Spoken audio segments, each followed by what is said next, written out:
जनता को बेहतर सुविधाएं देने के लिए गहलोत सरकार बेहद संजीदा है, जिसके चलते लगातार कदम भी उठाए जा रहे हैं। और इसी कड़ी में बड़ी जद्दोजहद के बाद तैयार किए गए शहरों के मास्टर प्लान में दर्शाए लैंड यूज चेंज रूल्स में व्यापक पैमाने पर बदलाव किए जाएंगे। क्या होंगे ये बदलाव और क्या होगा इनका असर, देखिए इस रिपोर्ट में।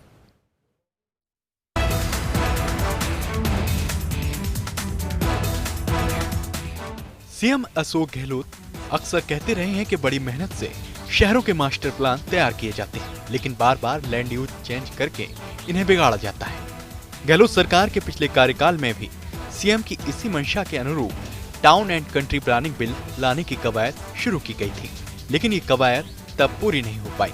इसके बाद 12 जनवरी 2017 को गुलाब कोठारी प्रकरण में हाई कोर्ट ने अहम आदेश दिए कि बहुत आवश्यक होने पर ही केवल जनहित में ही मास्टर प्लान में दर्शाए गए लैंड यूज में बदलाव किए जाएं। ऐसे में लैंड यूज प्रक्रिया को सख्त बनाने, आम शहरवासी की रोजमर्रा की आवश्यकता को ध्यान में रखते हुए मौजूदा लैंड यूज रूल्स में बदलाव प्रस्तावित किए गए हैं और इन बदलावों पर नगरीय विकास मंत्री शांति धारीवाल अपनी हरी झंडी दिखा चुके हैं। चलिए आपको बताते हैं और पूरी प्रक्रिया समझाते हैं।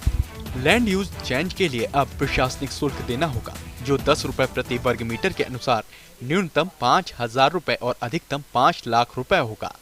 लैंड यूज चेंज के लिए निर्धारित राशि का 10% और देना होगा। निकाय में पदस्थापित वरिष्ठतम नगर नियोजक संबंधित स्थानीय समिति का सदस्य सचिव होगा। वर्तमान में नगर पालिकाओं, न्यास और प्राधिकरण स्तर की स्थानीय समिति को 3,000 वर्ग मीटर से 6,000 वर्ग मीटर तक आकार की भूमि के लैंड यूज के अधिकार हैं। प्रस्तावित बदलाव के अनुसार जिन शहरों में मास्टर प्लान लागू नहीं है, वहां निकाय की योजना और अनुमोदित अन्य योजना में स्थानीय समितियां 500 से लेकर 4,000 वर्ग मीटर तक की भूमि का ही लैंड यूज चेंज कर सकेंगी।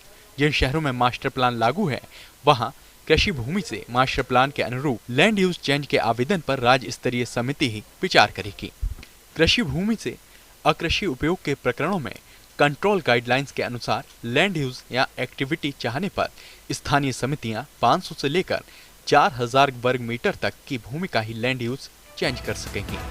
कृषि भूमि से अकृषि उपयोग के प्रकरणों में मास्टर प्लान या जोनल प्लान या लैंड यूज कंट्रोल गाइडलाइंस से अलग लैंड यूज या एक्टिविटी चाहने पर केवल राज्य स्तरीय समिति ही फैसला कर सके। पट्टे वाले भूखंड का मास्टर प्लान के अनुसार लैंड यूज चाहे जाने पर स्थानीय समितियां 500 से लेकर 4,000 वर्ग मीटर तक की भूमि का ही लैंड यूज चेंज कर सकेंगी। पट्टे वाले भूखंड का मास्टर प्लान या लैंड यूज कंट्रोल गाइडलाइन से अलग लैंड यूज या एक्टिविटी के आवेदन पर केवल राज्य स्तरीय लैंड यूज चेंज कमेटी ही विचार कर सकेगी।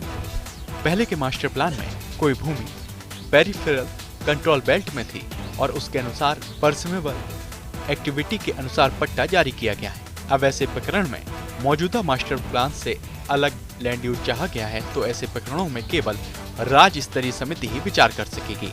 वर्तमान में लागू लैंड यूज चेंज रूल्स साल 2010 में जारी किए गए थे। इन रूल्स में बदलाव कर पहली बार कैटेगरी वाइज प्रकरणों के अनुसार स्थानीय समितियों को लैंड यूज चेंज के अधिकार दिया जाना प्रस्तावित है। साथ ही साथ संवेदनशील और अहम मामलों में लैंड यूज चेंज पर केवल राज्य स्तरीय समिति ही विचार करेगी। इन रूल्स में लैंड यूज कंट्रोल गाइडलाइंस को भी जोड़ा जाना प्रस्तावित है, ताकि स्थानीय निवासियों को जरूरत के अनुसार क्षेत्र में आवश्यक एक्टिविटीज की अनुमति दी जा सके और बार बार मास्टर प्लान में लैंड यूज चेंज करना नहीं पड़े।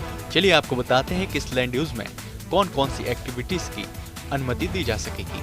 आवासीय लैंड यूज में day care centre, nursery, school, dispensary, old age home, धर्मशाला, हॉस्टल, कन्वीनियंट या informal shops, restaurant, library, club, household या सर्विस इंडस्ट्री और MSME इंडस्ट्री और पेट्रोल पंप संचालित हो सकेंगे। व्यावसायिक लैंड यूज में hotel, marriage garden, bank, workshop, gas booking and distribution centre, cinema घर, मल्टीप्लेक्स, हॉस्पिटल और ट्रक व बस टर्मिनल आदि संचालित किए जा सकेंगे। संस्थानिक लैंड यूज में उद्योग, एग्रो बेस्ड इंडस्ट्रीज, गैस गोदाम सहित सभी आवश्यक गतिविधियों के संचालन की अनुमति मिल सकेगी। कुल मिलाकर लैंड यूज कंट्रोल गाइडलाइंस में परमिसेबल एक्टिविटीज में कुछ एक्टिविटीज की अनुमति देने के लिए स्थानीय समितियां, तो कुछ के लिए राज्य स्तरीय समितियां अधिकृत होंगी। इन एक्टिविटीज के संचालन के लिए सड़क की न्यूनतम चौड़ाई और अन्य तकनीकी मापदंड भी लैंड यूज कंट्रोल गाइडलाइंस में शामिल किए गए हैं। ऐसे में लैंड यूज चेंज रूल्स में प्रस्तावित इन बदलावों का खाका मंजूरी के लिए नगरीय विकास विभाग ने विधि विभाग को भेज दिया है और अब विधि विभाग की मंजूरी के बाद नगरीय विकास विभाग की ओर से इस बारे में जल्द अधिसूचना जारी की जाएगी। Abhishek Srivastava, first India news, Jaipur.